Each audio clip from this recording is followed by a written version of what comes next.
One may laugh at this, for it hardly seems that the instances related above are worthy of such praise, but the reader should first consider the following stories, before deciding whether he was a warrior at the moment when he was actually face to face with a crisis.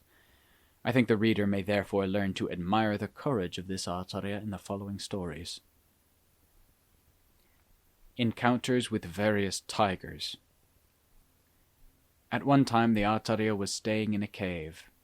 One night, when the moon was waxing, the sky was bright and starry, and the weather was calm and pleasant, the Acharya was walking Jangama in front of the cave. At that time there was a very large tiger with a huge round head, as big as he had ever seen, and, speaking colloquially, as large as one of our earthenware water pots. To begin with, he heard it growling in a frightening and threatening manner about 20 yards away. Then it started to roar, and it roared as loud as it could, until it seemed that the whole mountain was vibrating. While it was growling, the Acharya had still not been able to see it, but before long he saw it emerge from the background, coming straight towards him, and roaring full volume, until it was about 4 yards away when it stopped, stood there, and sat on its haunches. It did not show any other sign that it would attack him, but just sat there, much in the way a dog would sit in front of one. He could see it quite clearly now, its stripes and all, because he had a candle lantern lit and hung up to give light for walking Jangama. When the Acharya saw this tiger come and sit in front of him, he thought to himself, "Why has this large tiger come here? This district covers a large area, and there is plenty of room for it to wander about. So why does it not go away? Instead it comes here, apparently thinking of having a bit of fun by showing its superiority over a human being who is afraid of such things." He stood there for a short while looking at this tiger sitting in front of him and roaring to its heart's content. The Acharya felt a bit of apprehension in his heart, but it was only slight, and he had no external symptoms or signs of fear at all. Then he slowly walked towards it, speaking to it, saying, "This is not the place for you to be wandering about, for this is where a bhikkhu is working to develop the Dhamma of a recluse, Samarna Dhamma. So what have you come for? You should go and wander about over there, where you can play with others of your kind. So go, for bhikkhus are not made of brick and stone, and they are afraid of frightening things in the same way as all other animals." Having finished speaking, he then walked straight towards the tiger. He said that he got to within about a yard of it, when it leapt away suddenly and disappeared. But where it went he did not know. In fact, it disappeared so quickly it was as if it had gone by magic.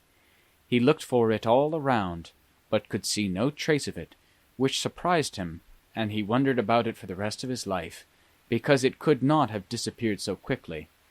The place where he was staying, and the place where this large tiger was sitting, was clear and open, and there was nothing there which was enough to give cover or to obstruct his view, or prevent him seeing it the moment after it leapt away. So he was puzzled and kept wondering about it all the time. Later on, when he went to visit Venerable Ajaan, he took the opportunity to tell him what had happened, and to ask him about the tiger which jumped away and disappeared so fast, and how such a thing could happen. Venerable Ajaan explained it to him, saying, "That was not a real tiger, but one created by the Devas, for these Devas have many magical powers which are beyond the scope of us people. They are able to take on the form of a gross body or a subtle body, or to create a mental image, a nimitta, of an animal, a tiger, a man, or women without any difficulty.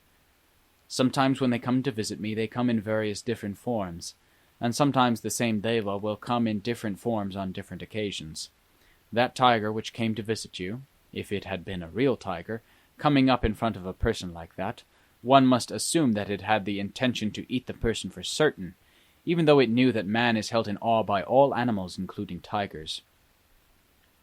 There are tigers which act under the control of Devas, and there are those which are the Deva himself taking on a created form, nimitta, and the one which visited you was of this latter form. This is why when it leapt away it disappeared so abnormally fast that you could not see and follow what happened to it and where it went. I have become well accustomed to animals, tigers, Devaputta and Devatita coming to me.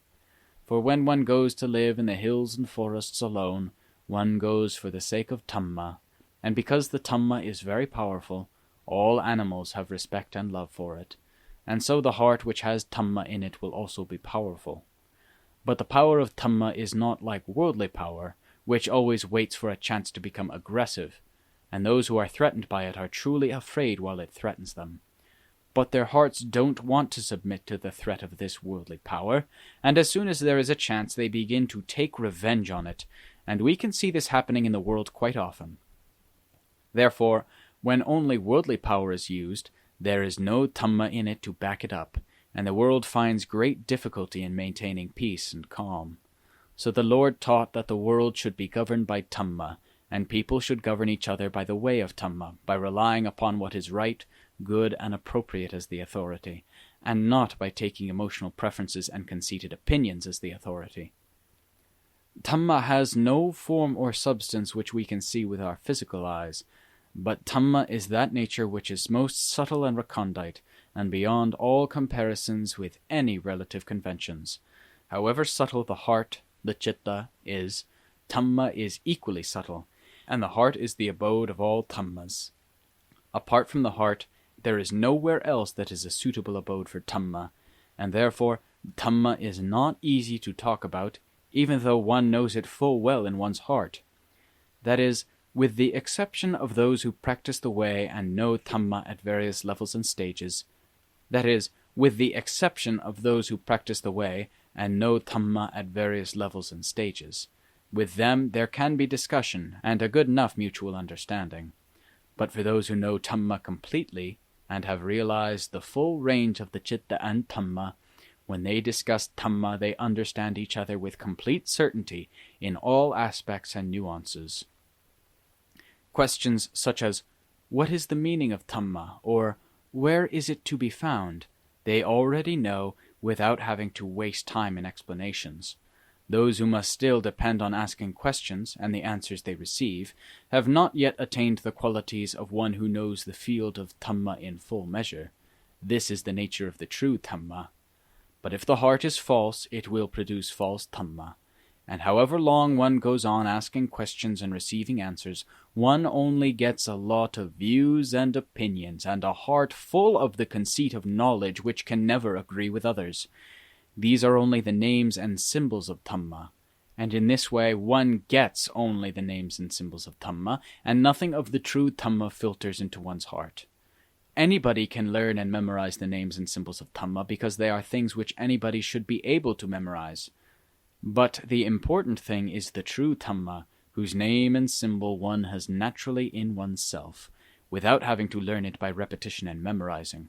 And this kind of Dhamma is difficult to practice, difficult to see, and difficult to know. The reason why I said just now that the true Dhamma is difficult to practice and to know, and that it does not arise by asking questions and receiving answers, is because its whole nature is truth, and this is the end point of all questions and problems. In addition, this Dhamma is always in the world, for it is eternal, neither developing nor deteriorating under any circumstances. So when we talk about the power of Dhamma, it is this Dhamma that is meant. What else could it be? I am very uncertain whether you and the others who are listening will be able to understand and follow every aspect of the Dhamma that I have just told you, but this was the right time to speak, so it was necessary to do so. For it is said, talk about Dhamma at the right time is one of the greatest blessings. Galena Dhamma Sakkacaya Dhammangalamutthamang. This was the Dhamma which Venerable Ajaan gave in answer and explanation to this Venerable Ajaan, and to others present who were his colleagues and who were listening also. But I had to write this based on what I heard from this Acharya, and although I may not have understood every word of it, I have tried to write down everything, because I am sure that as different people have different abilities and cleverness, there are bound to be some who are able to understand the words of Venerable Ajaan quite clearly, even though I may not be able to do so. So I have written it down for others to work out its meaning, in the hope that it will be of value to all of us insofar as this is possible. Because the words of someone like Venerable Ajaan Mun, even though amounting to only 2 or 3 sentences, are usually Dhamma of a kind that one rarely hears. Even though one may not understand it, one still feels satisfied to hear it, and to write it down, so that those who read it in the future may be helped in their contemplation of Dhamma, which may be a means of promoting their mindfulness and wisdom to some extent. There are still many more such sayings of Venerable Ajaan Mun's, and I will include them from time to time, as this account of the ways of practice involve Venerable Ajaan Mun, and according to their suitability, up to the end of this book. There was another cave in which this same Acharya stayed, and he stayed here longer than elsewhere. But it seems that there were no tigers or other animals which came to bother him and cause any difficulties. That is, until he had almost reached the time for him to leave the cave and go wandering and seeking for Dhamma as was his disposition. Early one morning, when it was almost time for him to go on Paṭipadā, he heard a big tiger growling and roaring and coming right up to where he was staying. As soon as he saw it coming up to him and roaring, his hair stood on end, and he started to shake all over, and he was so frightened that his heart almost stopped. On this occasion his chitta could not yet have become firm and strong enough. But in writing about this Acharya, I do not know in what order the events occurred, for I did not ask him when each one took place. I just took note of each event as he told them, so I do not know in what order they should be to conform to the Acharya's development in the practice of Dhamma. Therefore it would be best if the reader just takes in the gist of each story by itself. He must have been very frightened, because the tiger walked straight up to him in a genuinely determined manner, even though it had seen him since it emerged from the forest, and came towards him. For normally it should have stopped for a few moments when it first saw him, but it kept on walking and growling until it came within about 4 yards of him.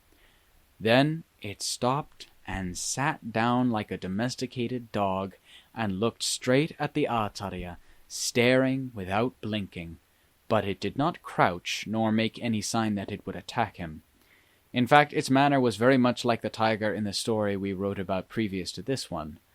This tiger also showed no serious intention to do him any harm, but a tiger is a fearsome animal, and even though its actions may not give cause for fear, one is still almost bound to be afraid of it.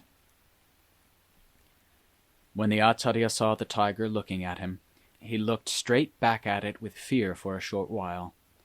Then he recollected himself, and as soon as he was able to set up his mindfulness, he raised his arm and pointed his finger straight at it, saying, "This is not the place for you to be wandering about, but a place for bhikkhus to stay and practice meditation.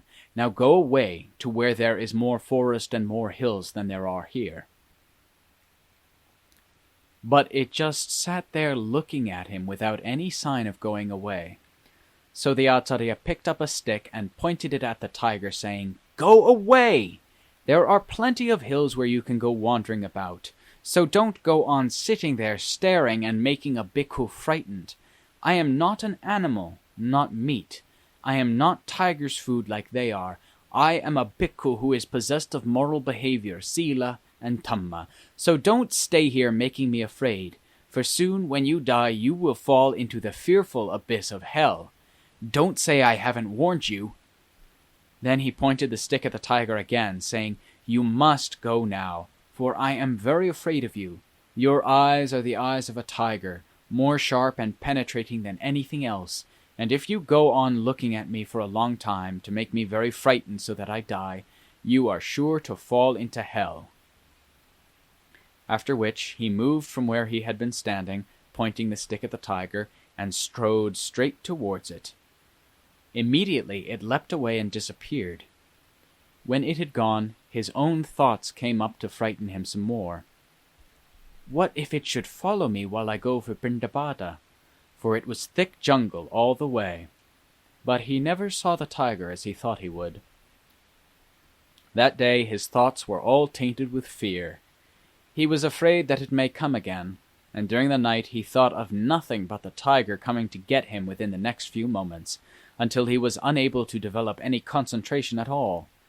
So he had to teach and placate himself almost the whole night, until eventually his heart submitted to the teaching, and he was able to go down into a calm state of peace.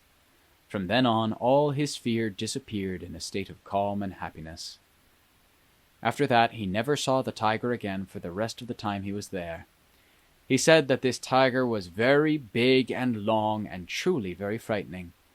It seems as though it was probably one of those mysterious tigers, for it was as big as the one that came to him in the middle of the night in the previous story of this Acharya. Its behavior and characteristics were similar, and it leapt away very fast in the same way, which makes one think that it was likely to have been a tiger created by the Devas, as Venerable Ajaan explained, which when seen is so frightening that one tends to lose all one's reason and all control of one's senses. The Venerable Ajaan explained the value of living in the forest and the value of the citta which has faced up to all sorts of happenings. His explanations were wonderfully impressive, but I cannot remember much of it because I have a tendency to forget easily. He said that when necessity arose in difficult circumstances of various kinds which put the heart under compulsive pressure, he got a feeling as if there was something giving protection within him of a strange and unusual kind which is impossible to describe.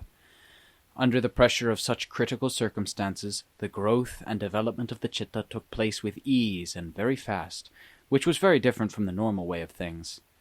This is what made him like living in places which are dangerous and full of uncertainty, even though normally he tended to be timid, easily frightened, and cautious.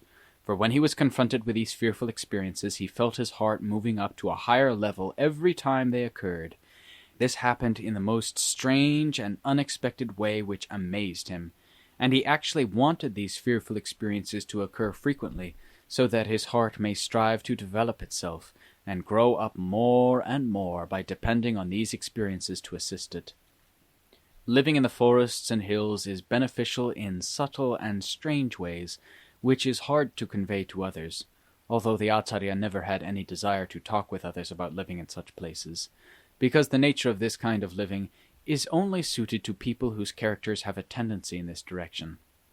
As for the Acharya himself, whenever he left the forest to live in more usual places, or in the ordinary forest, his heart tended to be lazy, careless, and overconfident, and he had little interest in helping himself, so that the results which his heart should have been getting hardly ever appeared. He ate more food than when he was living in more rigorous conditions, and he also slept a lot and was more lazy. Then emotional concerns began to arise gradually and to increase every day, while mindfulness and wisdom deteriorated and diminished. Summing up all his characteristics, he said, "While living in places where people normally lived, I could see no development or improvement taking place in myself, and for me to live in such places would be just waiting for the day when I shall die without gaining any value from it. So I thought that if I did not want to die in the manner of a worthless person, I had better go away and search for Dhamma for the sake of my own salvation. Having reached this conclusion, I made up my mind to go into the forests and hills again, where I had always been. The heart that has experienced peace and calm, and which has been bright and scintillating with wisdom, derived from living in the forests and hills, in caves and under overhanging cliffs, cannot be made to come and live in conditions where it is cramped and difficult, and where no Dhamma touches it at all. It has got to get back into the forests and hills in accordance with its nature. And as soon as it does so, the heart feels easy and relaxed, in conformity with the pleasant environment, without having to force or coerce it at all. The effort made in practicing the way, and the various attitudes and postures of the body, then blend together in harmony, and the mindfulness and wisdom, which used to go hand in hand with the effort, then arise by themselves, without having to call them up or force them to be there. The tendency to be lazy, to eat a lot, and to sleep a lot, all die away of themselves, and in place of them, whatever arises is Dhamma. Then those things which are not Dhamma, which are so difficult to drive out while living in ordinary, more civilized places, all gradually drop away and disappear without any need to use a lot of effort to get rid of them, which one has to when living in ordinary places. Eating, sleeping, reducing emotional concerns, and striving to promote the way all change and become harmonious, each being done in the right order and for the right amount of time, which is very different from the way it was when I was living in more ordinary places. This made me think how the task of extracting and getting rid of the kilesas is very much easier when living in the forests and hills than in more usual places. The Acharya said that, going by his own experience of living in ordinary places, instead of extracting and getting rid of the kilesas in the way he had been led to believe, he found in fact that he was accumulating kilesas in every position and posture which he assumed. This meant that he ate a lot because craving, tanha, came gently whispering to him that he should eat plenty, for the food was of good flavor, easily digested, good for the body's health, well suited to his nature, and well suited to the nature and tendencies of the kilesas. The kilesas liked it so much that they must be given plenty. He also slept too much, because the kilesas came whispering to him that he should rest a lot, otherwise he would be tired and weak, and he would not be able to strive for Dhamma with his full strength. But when the time actually came for him to strive for Dhamma with his full strength, in fact, it turned out to be the time for resting. In other words, he just went on lying there without having any fixed time when he should get up, for the kilesas never made any decision as to when he should get up, and his striving with full strength never showed up at all for him to see it, so that he could say that he had worked hard for so many hours this day and night. Instead, the kilesas lulled him to sleep from the time he finished eating his meal until dusk. He never saw his striving for Dhamma gain power over and penetrate into the laziness which arose from eating too much food. His thinking and imagination then increased until they went beyond all reasonable limits, and all the time, in every case, his thought and imagination was concerned with nothing but the story of craving, the cause of dukkha, tanha samudaya. They led the way, taking him on a tour through all sorts of buildings, places, and halls, belonging to the king and queen of the three cravings, kama-tanha, bhava-tanha, vibhava-tanha, all prepared and ready to entertain the tourist who had eaten so much food his belly was overfull, and to appease his emotional problems. Laziness was very much in evidence, for if his head touched his pillow, all his cares immediately vanished, and if anyone or anything came to rouse him up, it was quite useless. He said, eating a lot, lying down sleeping a lot, and being very lazy have always been companions that nobody can separate. Laziness is the most important member of this group, and it gets support from the other two members. Wherever these three comrades go, they go together, never separating in life or death. If I was unable to wash them out and get rid of them, then I would have to go off into the forests and hills to find a tiger to help me drive them out, as well as using the methods of taking little food and having few amenities to bring them under control. For otherwise I would have gone on like this until I died in their tight grip with no hope of escaping. In order to overpower them so that their influence would weaken, I opposed the desires of my heart, and went to live in places where they did not want to go, places where they were afraid. Then in all ways the effort I made in striving for Dhamma developed smoothly and consistently, and whatever way it went, its way was the way of Dhamma, and not the way of the kilesas and craving as it had been when I was living under ordinary conditions. For under such conditions the kilesas could easily take charge of me, whereas I never had a chance to take charge of them at all. He said, my character is of a type that is difficult to train and discipline, and it was essential for me to find a suitable place and conditions to help in doing this, by forcing it to accept training and discipline in a different way. Then I would at least be able to breathe more freely without being weighed down, clogged up, and unable to think all the time. Living in the forests, in the hills, in caves, and under overhanging cliffs, in the way I have been accustomed to living, is, I feel, well suited to my character and temperament, in that it enabled me to have some calm and peace of heart, for my character is thick with kilesas and dull in wisdom. The Acharya said how when he was still fairly young, he was very zealous in self-discipline, which included fasting, eating little, wandering about, and living in the forests and hills. He never felt easy in his heart about leaving them to go and stay in more ordinary places, as most other bhikkhus do, and he only did so when he was compelled to. Staying in ordinary places showed him quite clearly that if he was ever to make the path, fruition, and nibbana become the wealth of his heart, he must undergo training and discipline of the most rigorous kind. But if he was to go the way of submission to the power of craving, he would live like an animal without a master, and in a few days he would see the results of its influence quite clearly. This was the reason why he could not live in ordinary places. When he tried to practice the way of living in a forest environment such as those which we have already mentioned, his heart turned and became peaceful. Mindfulness and wisdom which had never been there became apparent, and steadily, as he went on with his training and discipline, he came to know and experience things which he had never before encountered.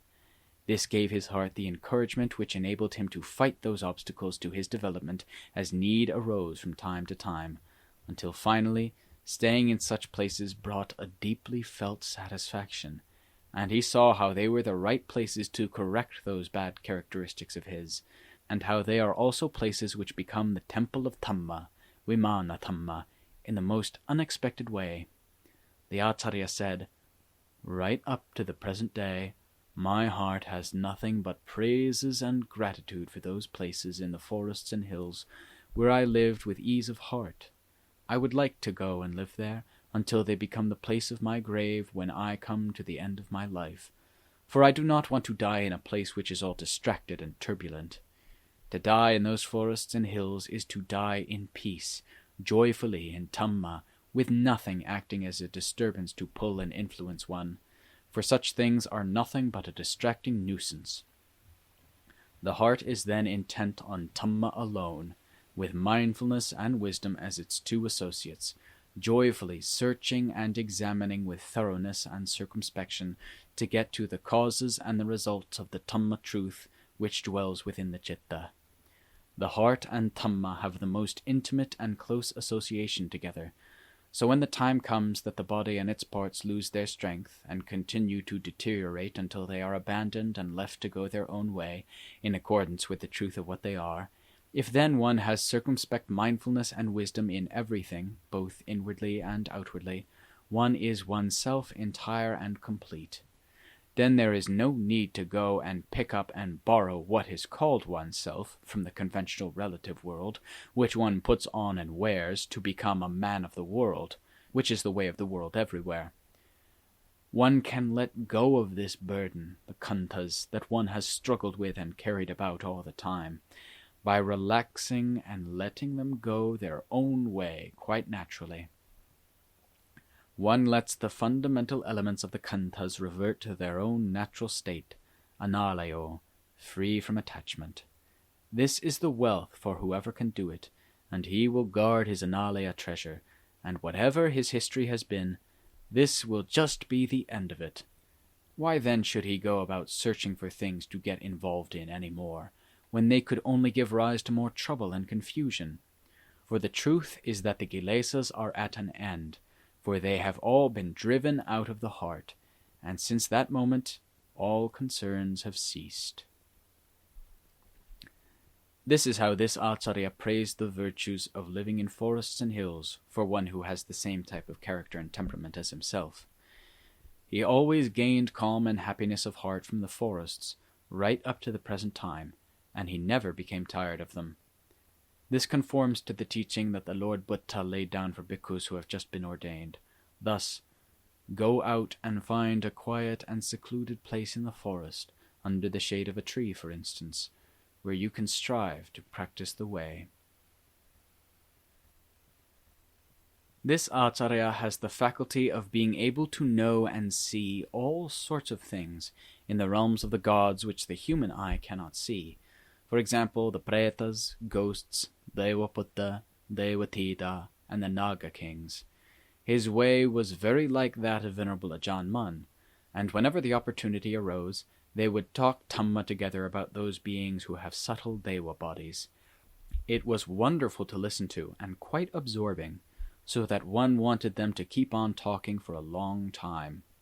It was even more worthwhile to hear when they talked about Devas who came to listen to Dhamma talks and who asked questions, because both acharyas knew what the other was talking about, without any danger of misunderstandings arising. This is much the same as people who have learnt a particular branch of knowledge, who can talk together about the subject without difficulty. It seems that this acharya was quite an expert in his understanding and knowledge of those who live in the realms of the Devas. When I asked him questions about these realms, he gave detailed answers which were wonderful to hear. Thus, for example, when asked about the Naga kings, he said that these Naga kings have great supernatural powers. When they came to see him, they came in all sorts of different bodily forms, Gaya Nimitta, and one time the acharya asked one of them to demonstrate his ability for him to see. The Naga said that to produce bodily forms of various sorts is not difficult for the Naga kings, and they can make the body appear in any form they want. Then he proceeded to display various different forms which the acharya saw right there. He told the acharya to just keep watching, and he disappeared for a short while. Then the acharya saw a white-robed lay follower, an upasaka, walk up to him, and when quite close this form suddenly disappeared. Then he saw a hunter complete with his weapons come up close to him and disappear. After that a large elephant appeared coming towards him, and so on. The Naga said that in whatever form he wanted to appear, he could appear just as he wanted, whether it was that of an elephant, a person, or anything else, and he could do so almost instantaneously. Concerning the Naga king's ability to release poison, the acharya said that once, when he was wandering with Venerable Ajaan Mun near the Mekong River, in some places where they stayed there were ponds of clear, clean water, which should have been good for drinking and bathing. But Venerable Ajaan Mun would not let them use the water at all, for he was afraid that the Naga kings had ejected poison into the water, and that if they used it for washing or drinking, they would get sick with fever, making them generally unwell and increasing their difficulties. Ajaan Mun said, "This is because this group of Naga kings do not yet have any faith in or respect for us. They have been competing to gain superiority over us for several nights already, but before long their conceited views will die away, for they cannot stand against the Dhamma of the Lord Buddha. This group of Naga kings still have no faith either in Buddhism or in us, and they think that we have come here to contend with them and to drive them away from this place.